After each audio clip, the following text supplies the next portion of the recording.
what you're wondering. What is true and what is false? The Witch Queen is an unsettling mystery. Our biggest foe, Savathun, has our grandest tool, the light. It's paying off narrative threads that we planted way back in Destiny 1. I'm here to protect humanity. How do we stop this? The stakes in the universe are rising, and it's the greatest challenge that we've ever faced. We're shedding that dogma of light equals good, darkness equals bad. We're really entering the mists and trying to discern what's in front of us and what's lurking just underneath the surface. What is your truth now? There are a lot of bombshells in the Witch Queen narrative. And that's just scratching the surface of what we're going to get into this year.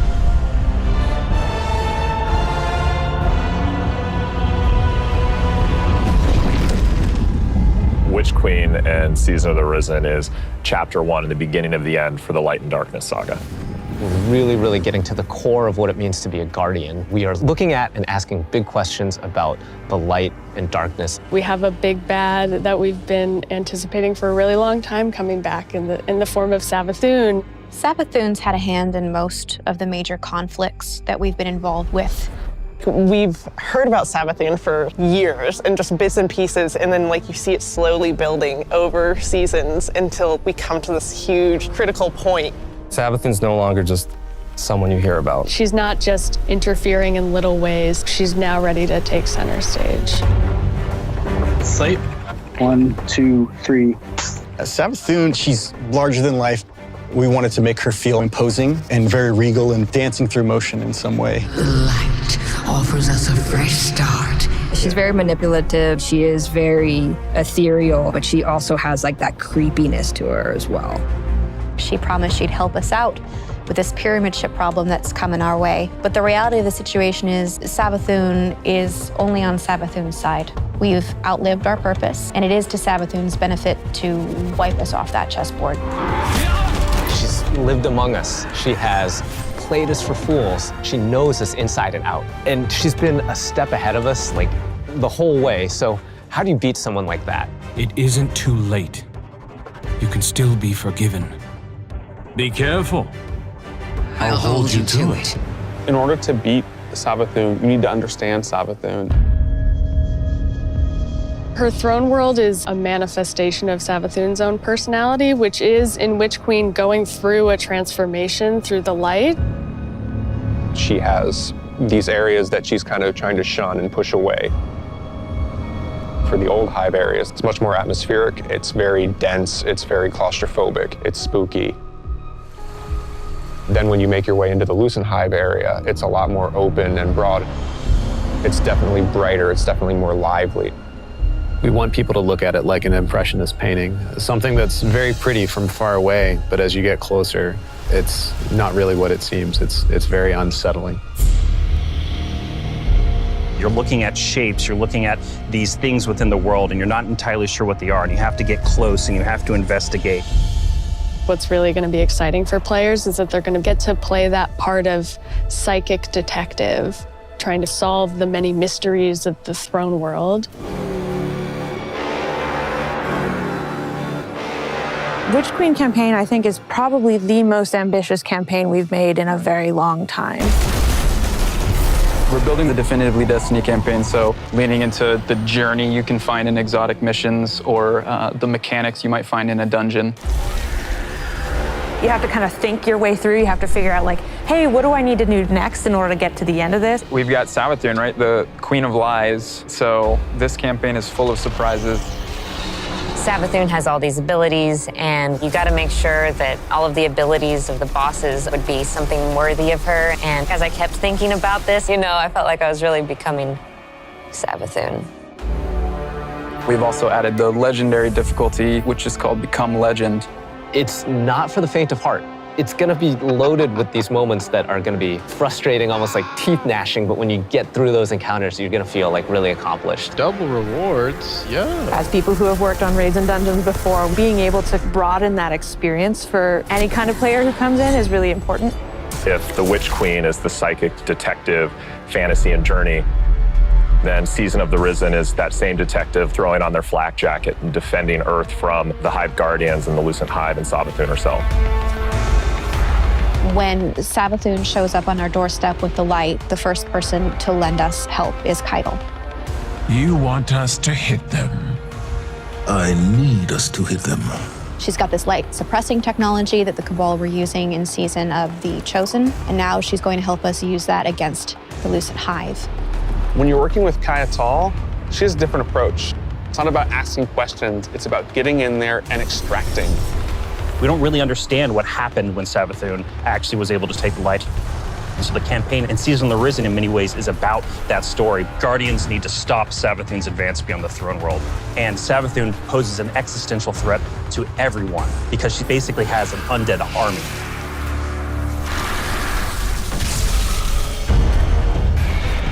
In fighting the Lucent Brood, this isn't our first time in the game fighting other light bearers, but it is the first time that we'll be facing other light bearers that have much more relentless motives.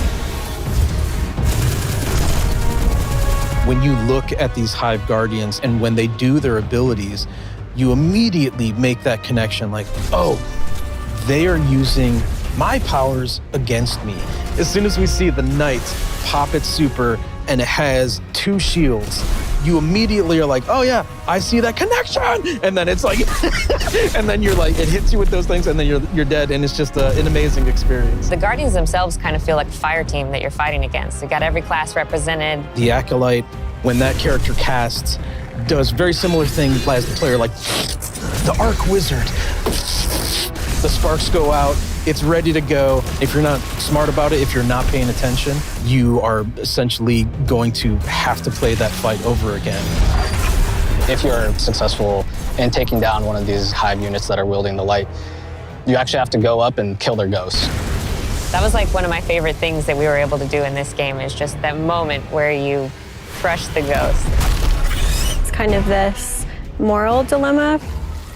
A ghost is your companion, and now suddenly you have one in your hand and you're about to crush it. The first time it happens, you're like looking at your hand like, I can't believe what I've just done. Am I doing this? Should I be doing this? I have a ghost. Yeah, like, exactly. What does this mean? Savathun and her Lucent Brood are the most dangerous enemies we've faced so far. And so we're going to need better, more powerful weapons and tools to fight against that threat. We did a bunch of work early on looking at various different types of weapons we could add to the sandbox. We wanted to introduce a special weapon archetype that was effective more at a middle range, but also had these kind of additional roles associated with it. The glaive is a projectile weapon, and it is a shield, and it's a melee weapon. We wanted to keep that experience in first person. It has an immediacy that you don't really get when you're using a sword because the camera is so much further back. Because this is also a projectile weapon with a slower moving projectile, the onus of skill on aiming these weapons is about leading and compensating for the speed of the projectile and anticipating that. If you're in a really difficult encounter and one of your teammates dies somewhere out in the open where you normally wouldn't be able to get to them, you can bring that shield up and actually get the revive and then fall back. Glaives originate with Savathun trying to steal an extremely powerful weapon for her own use, and players will use the weapon crafting recipes that they find throughout the campaign in order to reconstruct this incredibly powerful and incredibly ancient weapon. When you put together your glaive in the campaign, you just get a taste that that's what you want to do for the rest of the weapons that you get. Weapon crafting lets you target a specific role and go and build that, and you know how long it's going to take you to get there, and you get exactly the thing that you want. I really want to see what people do with it and like the feedback that we're going to get and people sharing all of the things that they're doing with that new system. You're creating your Guardian and you want to be able to shape your Guardian into what you want them to be. And this gives us a great opportunity to continue to do that. This is a really big season for weapons in particular. We've got 8 brand new exotics. The Osteostreaker exotic submachine gun. This is something which Guardians have made, but it's modeled after weapons of sorrow, like Thorn and Touch of Malice. Fires swarms of tiny homing projectiles that land on a target and then explode in this poison burst. We have an exotic machine gun where the whole idea is be the Colossus. You can launch a barrage of up to 20 homing missiles. It's a comical amount of projectiles on the screen. We're doing an exotic glaive for each class this time, and the exotic perks tie deeply into the mechanics of the classes. We think they're going to be really cool additions to build crafting. We've got, the usual suite of raid weapons, destination, activity, seasonal. I recounted it this morning. I think it's about 50 new weapons. You're going to have 2 new exotic armors for each class, totaling 6, 1 stasis, 1 non-stasis. The Titan stasis exotic. Cast your barricade, and instead of, this Traveler's Light and the Rally barricade, you create a giant wall of ice. Even though this thing is massive, you still get all the benefits of a Rally barricade. Warlock Void exotic, we called them the Devouring Rift legs because we wanted Empowering Rift to feel like it had a place in endgame content the way that Healing Rift does. Empowering Rift doesn't heal you. Well, what if it did? In Season 16, you're going to see a massive revamp to the Void subclass system across all 3 classes. This is a huge update and will allow players to build craft in ways that they've never done before. One of the things we wanted to do is create a core set of verbs like we did with stasis. Anyone can run suppressors now. I think that's the pretty cool thing to be able to do. I'm going to be running suppressor grenade prompt. We wanted you to feel like you were the energy vampire, feel like you were the Night Stalker, feel like you were that protector, that big Sentinel Titan. So you're going to see things like Bastion, a new Titan aspect where you take your big old Sentinel shield, slam it into the ground, and create this void barricade that's going to apply overshield to you and your buddies. My favorite aspect is probably Child of the Old Gods. As this warlock controlling space and time, I'm able to rip a hole into another dimension and then pull out this little sentient black hole. Whenever I target an enemy, my little black hole buddy is going to fly over there and start draining their life force. The Void 3.0 update is really setting the stage for how we're thinking about updating the subclasses for the rest of the year. We're going to extend this philosophy to Solar and Arc. Solar obviously is going to be about burning, but there's this other component to Solar, and that's healing. Arc is all about chaining. It's all about lightning, direct attacks, quickness. We're going to take the fantasies that you know and love today. We're going to embellish them. So what you'll see is all of the new abilities, all the new actions you take, reinforce that to the core. Pretty excited about it. Witch Queen is very much the culmination of the last 6 to 7 years of just Destiny all together. And really, this is starting the road to the final showdown. But things aren't necessarily just dark and light anymore. There's a lot more nuance in the game. It's going to be a real fight. Players have something that they're really going to be challenged by.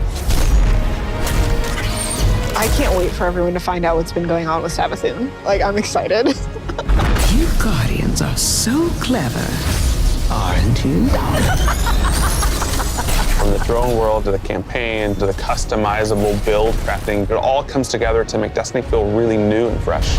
We've got more Destiny coming this year than any other year before. It's one of the most ambitious releases we've ever put together, and the team is firing on all cylinders. Tell me, Guardian, what do you think you're going to do?